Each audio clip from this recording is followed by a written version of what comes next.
বিসমিল্লাহির রহমানির রহিম। আসসালামু আলাইকুম রহমতুল্লাহ। গতকালকে আলোচনার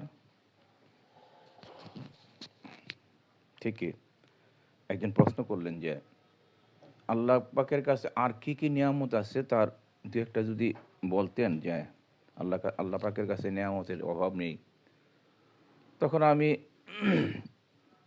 তাকে যে কথাটা আমি বললাম তারই এখানে একটা 2-3 লাইন ব্যাখ্যা করবো আপনাদেরকে বলবো। তো মনটা আমার ভালো না, এই জন্য, কারণ আজকে আপনার শরীরটা খারাপ যাচ্ছে গোসলের পরে।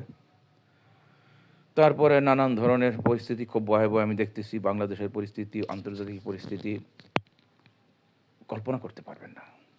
তারপরে এক মহিলা ভোটাররা আইসা আমার হাতে কটা স্লিপ ধরাই দিল, বলল যে আমার আমার প্রয়াত স্ত্রী এবং আমার মেয়ের ভোটার লিস্টের স্লিপ, যাদেরকে নিয়ে ভোট দিতে যাবেন। আমি কিছু বলি নাই। সেখান থেকেও যে একটা বিষাদ বেদনার সৃষ্টি হয়েছে মনের মাঝে, যে আসলে তো তারা যাইতো, উৎসব করতো। তো আপনার প্রথমত বুঝতে হবে আপনার বর্তমান যে অবস্থায় আছেন এটার সম্বন্ধে আপনি চিরসারা বিশ্লেষণ করতে হবে। এখন আপনি কে, আপনাকে কী দিয়ে বানানো হয়েছে, আপনি কোথা থেকে আসছেন, কেন বা আসছেন, এখানে কিছুদিন থাকবেন কেন, এবং তারপরে চলে যাবেন কেন। এখান থেকে চলে যাওয়াটা মানে যেটাকে বলা হয় এন্তেকাল। এন্তেকাল মানে দেহত্যাগ করা। আমরা ছোটোবেলা শুনছি এন্তেকাল বলতো যে এমুক এন্তেকাল করছে, এমুকে দেহত্যাগ করছে, পরলোক গমন করছে ইত্যাদি বলতাম। মৃত্যু আমরা শুনতাম না। তো এই যে জিনিসগুলি, এগুলো ব্যাখ্যা বিশ্লেষণ আছে, শরীয়তে আছে, মৌলানা শব্দের কাছে আছেন, আপনারা অনেক শুনছেন। এখানে আমরা কেন আসছি, আমার মুর্শিদ কাবলাজান খাজা আসি ফরিদপুরি কুদ্দুস আসিফ রেজ কাবলাজান হুজুরের পবিত্র নসিহত থেকে শুনছেন, তিনার মুখমিশ্রিত বাণীর থেকে শুনছেন, বিভিন্ন ওলি আল্লাহদের কিতাব থেকে শুনছেন। তবে যে জিনিসটা শুনছেন তার মাঝে হইল গিয়া, আমি আপনার এখন আমাদের যে দেহটা আছে এটা মাটির তৈরি। তো একটা মাটির তৈরি দেহের মাঝে থাকে বিষ, ব্যথা, কষ্ট, আরাম, বেরাম ইত্যাদি থাকে, রোগ জীবনে ভর্তি থাকে। মাটির মাঝে হইল আশ্রয়স্থল, সব কিছুর আশ্রয়স্থল হইল মাটিতে। এই মাটির শরীর আসে বিদেয় আমাদের অসুখ বিসুখে ধরে, বিষ ব্যথা করে, আমরা এটা নিয়ে চলতে পারি না। আমাদেরকে ক্যারি করার জন্য রিক্সা নিতে হয়, গাড়ি নিতে হয়, হ্যাঁ, প্লেনে উঠতে হয়, ট্রেনে উঠতে হয়, লঞ্চে উঠতে হয়। এই মাটির শরীরটা আমরা ক্যারি করতেছি। আর আমরা মৃত্যুর পরে থাকবে আমাদের শরীর নূরেল। যদি আপনার রিপু নিয়ন্ত্রণ হয়ে থাকে, আপনার কাল্ব যদি সালিম হয়ে থাকে, আপনার নাফস যদি মতমেয়ানাত হয়ে গিয়ে থাকেন, যেহেতু আমি বলছি আমি নিজেই নাফস। দেখেন, একটা মাটির শরীরের মাঝে কতটুকু আনন্দ থাকতে পারে। এখান থেকে আপনি সুসুরি বা কতটুকু থাকতে পারে। একটা মাটির অপদার্থ মাটিটা, আর একটা নূরের শরীর। আর নূরের শরীর, এখন নূরের তো মেসাল দিলে আপনি বুঝবেন না, বা আমিও দিতে পারবো না। মনে করেন যে একটা লোহা দিয়া বিদ্যুৎ কি পরিমাণ প্রবাহিত হইতে পারে, একটা লোহার তার দিয়ে। আর একটা যদি সোনার তার হয়, স্বর্ণের, আপনারা জানেন লোহার চেয়ে বেশি বিদ্যুৎ প্রবাহিত হয় তামার, বা লোহার চেয়ে বেশি সিলভারের চেয়ে বেশি তামার বা পিতলের, তার চেয়ে বেশি প্রবাহিত হয় রূপার, তার চেয়ে বেশি প্রবাহিত হয় বিদ্যুৎ সোনার। তো ঠিক আপনার যে আনন্দটা, আমরা যে আনন্দটা এখানে পাচ্ছি, এটার থেকে 70,000 গুণ বেশি আনন্দ থাকবে একই জিনিসের, যেটা নাকি বেহেস্তের বর্ণনা করতে গিয়া, হুরপুরিদের বর্ণনা করতে গিয়ে আল্লাহ রসুল ব্যাখ্যা দিচ্ছেন। আপনারা জানেন যে সে আনন্দগুলি। তারপরও আমি বলবো, সেখানে সেখানে যে রতিক্রিয়া আছে, সেখানে কিন্তু স্পার্ম থাকবে না, বাচ্চা উৎপাদন থাকবে না। আর দ্বিতীয় কথা, আপনারা এই এখন যে সিজনটা আছে, আপনি দেখবেন আম গাছের একটা উদাহরণ দিই। আম গাছের মধ্যে বিভিন্ন মুকুল ফুটছে, তথা মুকুল মানে কুড়ি, আমের ফুল ফুটছে। এক একটা ফুলে কিন্তু এক একটা সেক্স অর্গান আছে, শুক্রাণু আর ডিম্বাণু আছে, পরাগায়ন যেটাকে বলা হয়, এবং সেটার যে মিলন আছে, প্রজনন সিস্টেমটা আছে গাছের, আম গাছের বা বিভিন্ন ফল ফুলের, সেটা পরাগায়ন করে বিভিন্ন মাছি, মৌমাছি, এরা এটা পরাগায়ন করে। কিন্তু এটাও কিন্তু ম্যাটিং, এবং এটার কিন্তু একটা একটা চরম উদ্দীপনা আছে, চরম আকর্ষণ আছে, উদ্দীপনা আছে। এটা বুঝবেন কেমনে? আপনি সাধারণত এই সময়টায় যখন পরাগায়ন হয়, ফুলের মাঝে লক্ষ লক্ষ ফুল একই গাছে, এই পরাগায়ন যে এই যে মিলনের পরাগের সাথে পরাগের মিলনের সাথে যে ডিম্বাণুর যে মিলনটা, এটা কিন্তু এই ঘাসটা উপভোগ করতেছে।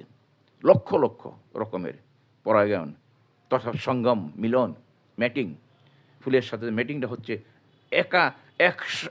হাজার হাজার হাজার লক্ষ ফুলের পরাগায়ন সে একাই ভোগ করতেছে।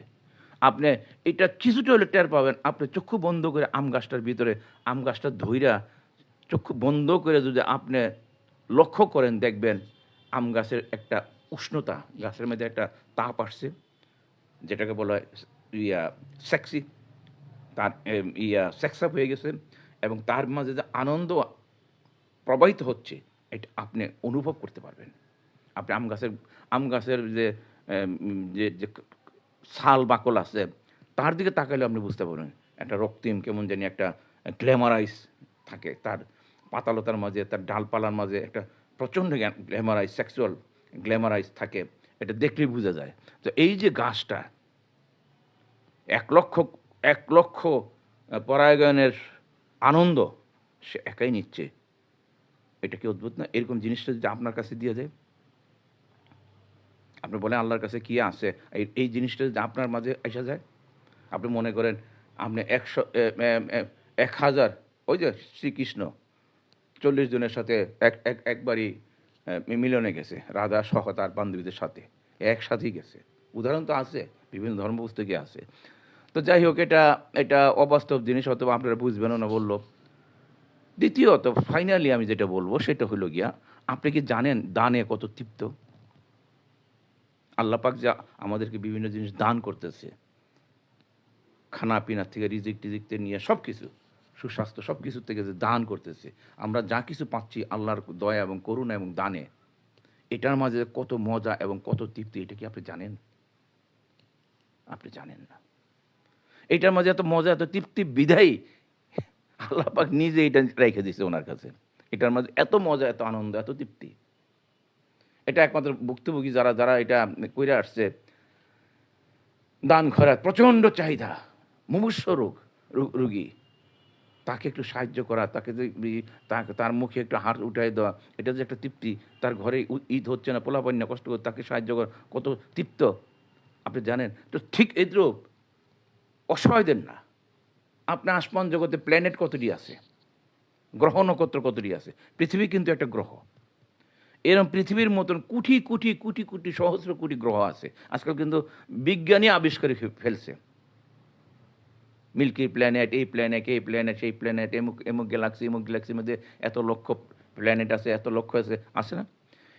এর একটা পৃথিবীর মতন একটা প্ল্যানেটকে যদি আপনাকে দিয়ে দেওয়া হয়, এটার রাজ্য এবং বাসা আপনার মাঝে দিয়ে দিল আল্লাহ পাকের সে কুদরতি শক্তি, সব কিছুই।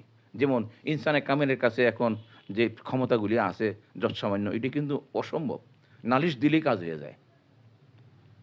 ইনসানে কামেলের কাছে, মুর্শিদে কামেলের কাছে যদি আপনি একটু নালিশ করেন, সাথে সাথে হইতে দেরি হবে, কিন্তু হইতে দেরি হয় না, যেটাকে বলে অলৌকিক। তো সে অলৌকিক শক্তিটা এবং সম্পদটা যদি আপনাকে দিয়ে একটা প্ল্যানেটে দিয়ে দেওয়া হয়, বাদশা, আপনাকে বাদশা বানায় দেওয়া হয়, বা সেখানে ঈশ্বরই আপনি মনে করেন, আপনার ঈশ্বর হইল আল্লাহ, তা আপনার একটা ঈশ্বরের ঈশ্বর হইল আল্লাহ, তো আপনি মনে করেন একটা ঈশ্বর সে প্ল্যানেটের মালিক বানাই দিল, আপনি এটা তত্ত্বাবধান করবেন, সমস্ত কিছু দেখভাল করবেন, সমস্ত গরু ছাগল হাঁস মুরগি সেখানে আছে, মানুষ টানুষও আছে। এটা কি আনন্দ নয়? এটা কি মজার নয়? বাদশাহী পরিচালনা করা। তো অনুরূপ এই সমস্ত জিনিসগুলি আল্লাহর কাছে ভরপুর, যেটা এখানে ব্যাখ্যা বিশ্লেষণ করা দুরূহ ব্যাপার। এতটুকু বলতে হবে যে আমরা আমরা আমরা কিন্তু যা জানি ধর্ম সম্বন্ধে, এগুলো অধিকাংশই ভুল জানি, অধিকাংশই ভুল জানি। আপনি দেখেন সুফিরা কি বলতেছে, মুর্শিদে কামেলরা কি বলতেছে, আমার খাজা ফরিদপুরি কি বলতেছে, এক কথায় শেষ। কি? মৃত্যুর পরে আর আমাদের কোনো কিছু নাই। কি? আমাদের কবরও নাই, হাসরও নাই, মিজানও নাই, কিয়ামত আছে আমাদের মৃত্যুর সময়, ফুলসেরা তো নাই। কি হবে? আমরা যদি পবিত্র হইতে পারি, আমরা আল্লাহর জাতে গিয়ে মিশব। জাত কি? এটা বুঝান কঠিন, জাত বুঝান কঠিন, তারপরও যেহেতু তরিকতের কথা বলতে হয়। জাত হইল, আপনি আজকাল দেখবেন আমার ফেসবুকে একটা স্ট্যাটাস আছে, গুণ আগের সৃষ্টি হয়েছে নাকি জ্ঞান আগে সৃষ্টি হয়েছে? কোনটা আগে সৃষ্টি হয়েছে, জ্ঞান না গুণ? উত্তরটা কিন্তু খুবই কঠিন। তবে বলতে পারলেন জ্ঞানী, জ্ঞানী তো একের শেষে, জ্ঞানের থেকে জ্ঞানের থেকে জ্ঞানী আসছে। গুণকে গুণ আর জ্ঞানের থেকে যিনি জ্ঞানী, উনি জ্ঞানের থেকে জ্ঞানী আসছে। জ্ঞানী হইল পরে। যেমন আমি জ্ঞান আরোহণ করলাম, আমি ডাক্তার হইলাম, আমি ডাক্তারি বিদ্যা একটা জ্ঞানী, আমি তো পরে, আগে তো ডাক্তারি, সেই জ্ঞানটা তো আগে। তো এইটার উত্তর হইল গিয়া, আমরা যে জাত পাকে গিয়ে মিশব, হাদিসে কুৎসিতে একটা হাদিস আছে। হাদিস কুৎসি বুঝেন? এটা অনেকে হাদিসে জিব্রাইল বলে, আর কোরআনের পরেই যার স্থান সেটা হাদিসে কুৎসি। সেখানে বলা আছে, আল্লাহ পাক বলতেছে, আমি ছিলাম গুপ্ত ধন ভাণ্ডার। গভীর লক্ষ্য করেন, এখানে কিন্তু আপনি যদি বুঝতে পারেন জিনিসটা, আপনার কাছে সব কিছু নখদর্পণে চলে আসবে এবং আপনার কাছে ধর্মের আর কোনো খটকাই থাকবে না। আমি ছিলাম গুপ্ত ধন ভাণ্ডার, আমার খায়েশ হইল, ইচ্ছা হইল, ভালোবাসিলাম প্রকাশিতে, তাই প্রকাশিলাম। এটা কিন্তু আমি অনেকবার দিছি, কিন্তু এটার বিশ্লেষণ আমি করি নাই। তো এখন আমি গুপ্ত ধন ভাণ্ডার, এই ধন ভাণ্ডারটা কিন্তু এটার তফসির কে করতে পারে নাই। কারণ ধন ভাণ্ডার বলতে এখানে দেখা যায় মাল সামানা, তাই না? কি ধন ভাণ্ডার, অনেক জ্ঞান গুণ গুণিত দিয়ে একটা সম্পদ। তাহলে ধন এবং ভাণ্ডারটা কি? আপনারা হয়তো বুঝবেন না কথাটা, কিন্তু যারা ফকি, যারা মুফাসসির, তারা কিন্তু ক্যাচ করে ফেলাবে কথাটা। আল্লাহর ধন ভাণ্ডার কি? আমি ছিলাম গুপ্ত ধন ভাণ্ডার। সেই ধন ভাণ্ডারটি হলো গুণ আর জ্ঞান। আপনি যতগুলি গুণ এবং জ্ঞান দেখেন, গুণাগুণ দেখেন, এগুলা সম্মিলিতভাবে আল্লাহ, সম্মিলিতভাবে আল্লাহ, এটাকে জাত বলা হয়। এখন সম্মিলিতভাবে যে আল্লাহ, তাহলে সম্মিলিতভাবে কি? এক কথায় বলা হয় আল্লাহর জাত এবং আল্লাহর সিফাত, এই দুয়ের সমষ্টিগত মিলিয়ে আল্লাহ। আল্লাহ কোনো এক নয়, আল্লাহ একক।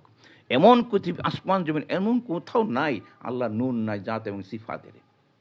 তো এই জাত এবং সিফাত ছিল না, আল্লাহর জাতটাই ছিল আল্লাহর গুপ্ত ধন ভাণ্ডার। তা জাতের মাঝে কি আছে? প্রথম দেখেন হুব্বু আছে, প্রেম, ভালোবাসা, দয়া, মায়া, করুণা। এগুলা বিশ্লেষণ করার নয়, অত্যন্ত। এর উপরে কোনো এলেম নাই, এর উপরে কোনো জ্ঞান নাই, এর উপরে কোনো কথা নেই। এর ভিতরে ছিল আমরা আল্লাহ পাকের একটা সিফাত, আল্লাহ পাকের একটা গুণ। আমরা মানুষ, আমরা নাফস, আল্লাহ পাকের একটা গুণ। এইগুলি ধন ভাণ্ডার ছিল। এই গুণগুলি নিয়ে আল্লাহ পাকের প্রকাশ পাইলেন। এই জন্যই আমার মুর্শিদ কালবাজান বলছেন যে নাফসের মাঝে আল্লাহ পাক গায়েব। একটা নসিহত কিতাবের, কাবলাদান হুজুরের পবিত্র নসিহত কিতাবের মধ্যে লিখিত আকারে পাবে, নাফসের মাঝে। আপনি পড়তে থাকেন, আমাকে প্রশ্ন করবেন না, আপনি খাইতে পাবেন। নাফসের ভিতরেই আল্লাহ গায়েব। তাইলে আল্লাহ গায়েব, নাফসের ভিতরে, নাফস তো গায়েব। এখন আপনি যে বাইরের মাঝে যে সমস্ত কথাবার্তাগুলি শুনতেছেন ধর্ম সম্বন্ধে, বিধান সম্বন্ধে, ইবাদত সম্বন্ধে, বন্দিগি সম্বন্ধে, এটার সাথে আমি যা বলতেছি, বা অলিয়াল্লাহ সকল যা বলতেছে, বা মুর্শিদে কামেল সকল, আদৌ কি কোনো কিছুর মিল আছে? মিল নেই, মিল নেই, এক কথা পরিষ্কার। তাইলে আমরা এটাকে ঢাইকে রাখা হয়েছে, কমপ্লিট সেপারেট করে রাখা হয়েছে, ধোকার মাঝে পড়ছে। বাহিরেরও দাদা দেখে, বাহিরের রূপে তোরে দাদা লাগিল, তোরে একটা গজল কয় না, যদি ঠকিতে নাহি চাও হাটে এসে বস গুরুর নিকটে গিয়ে বেশে। বাহিরের রূপে তোরে দাদা লাগিল রে, তুই মাকাল কেমিক্যাল কিনিলি রে। তার কেমিক্যাল মাকাল কি কিনলে, ওই যে যেটা বলতেছে ধর্মের সম্বন্ধে বিভিন্ন ফকিরা বলতেছে, এগুলি তো মাকাল কেমিক্যাল কিনতেছেন আপনি। তাই না কি? গজলটার অর্থ তো এটাই, এটা তো অলংকার নয়। গুরুর নিকটে গেছে বসো, তুমি আসল জিনিস জানতে পারো। একটি কথা আপনি মনে রাখবেন, আপনার মৃত্যুর পরে আপনার আর কিছু নেই। ইল্লিলিন, কোরআন বলতেছে ইল্লিন, হাদিস বলতে ইল্লিন এবং সিজ্জিলিন। এর মাঝেও কিন্তু আর আপনি ইয়ে পাবেন না, দুদকের কথা পাবেন না। মানুষ মৃত্যুর পর ইল্লিন বা সিজ্জিলিন রাখা হয়। দেখেন কত কত কন্ট্রাডিক্টরি কথাবার্তা। হাসর হাসর রাসূলের পাক মেরাজে গিয়ে দেখে আসছে যে বহু লোক আমি দেখছি জান্নাতের মাঝে সব মহিলা কম, গরিব বেশি। তারা জান্নাত গেল কেমনে? জান্নাত গেলে তো আচার বিচার হইতে হবে, হাসর হইতে হবে, মিজান থাকবে। এগুলো কখন হইল? রাসূল পাক সাল্লাল্লাহু আলাইহি ওয়াসাল্লাম কিন্তু 18,000 আলমের জ্ঞান বলে, আল্লাহ 18,000 আলমের জ্ঞান প্রচার করছে, কিন্তু কোন আলমের কোন কথা এটা কিন্তু ব্যাখ্যা তারা ভাঙ্গা বলে নেই, বা অথবা বলছে বুঝে নাই দেখা এটা আউট করে দিচ্ছে সিলেবাস থেকে। আর মনে রাখবেন, যে যে জিনিস বুঝে না সেই জিনিস সে গোপন করে ফেলায়, গায়েব করে ফেলায়, অথবা মিথ্যা বইলা ঘোষণা দেয় এটা মিথ্যা, জাল। এখন আমাদের ধর্মটা কার কাছে আসিল? খলিফা রাশিদিনের পরে লুবি, পেটুক, বাদশাহদের কাছে আসিল, যারা ভোগ বিলাসিতায় বিশ্বাসী। এই যে মারওয়ানের ছেলেরা 90 বছর শাসন করছে, তাই নাকি? মারওয়ান কে ছিল? আবু জাহেলের ছেলে ছিল। এইগুলি ইসলামের অত্যন্ত নিষ্ঠি। তো এই জন্য গুরু ধরতে হবে। গুরু যা বলতেছে তা যদি আপনি না নেন, মারুর বাইরে গিয়ে যদি থেকে জিনিসপত্র নেন, আপনার মতন হতভাগা, আপনার মতন কপাল পোড়া দ্বিতীয় আরেকটি নেই। তবে গুরু থাকতে হবে আপনার কামেল, ইনসানে কামেল থাকতে হবে। তিনি নাফসে মুতমেনা মুলহেমার থাকতে হবে, তিনার বাক্য শুদ্ধ থাকতে হবে, তিনার দ্বারা অলৌকিক ঘটনা ঘটাইতে হবে, তিনার মাঝে কোনো রিপু থাকবে না। যিনি কামেল, ইনসানে কামেল, তার মাঝে ক্রোধ থাকবে না, তার মাঝে হিংসা থাকবে না, তার মাঝে অহংকার থাকবে না, তার মাঝে কাম কাম কাম থাকবে না, কাম থাকবে না, এগুলো নিয়ন্ত্রণ থাকবে, কিন্তু এগুলো নিয়ন্ত্রণ, কার ক্ষতি হবে না। তার যে এই জিনিসগুলি, তার এতে কারো ক্ষতি হবে না, অন্য আঘাত পাবে না। তো এখন ইনসানে কামেল পাওয়া তো দুষ্কর। আপনি কোথায় পাবেন ইনসানে কামেল? এক ছিল আমার মুর্শিদ কামরাজান খাজাওয়া সাসি ফরিদপুরি কুদ্দুস আসির, তিনি তো পর্দা নিছেন। যাক, নিয়ামতের অভাব নেই, আল্লাহর কাছে এটি মনে রেখেন। লাইভ বড় হয়ে গেছে বিষয়ের কথা বলতে। ও আখিরি দাওয়ানা আলহামদুলিল্লাহ রাব্বিল আলামিন। আসসালামু আলাইকুম রহমতুল্লাহ।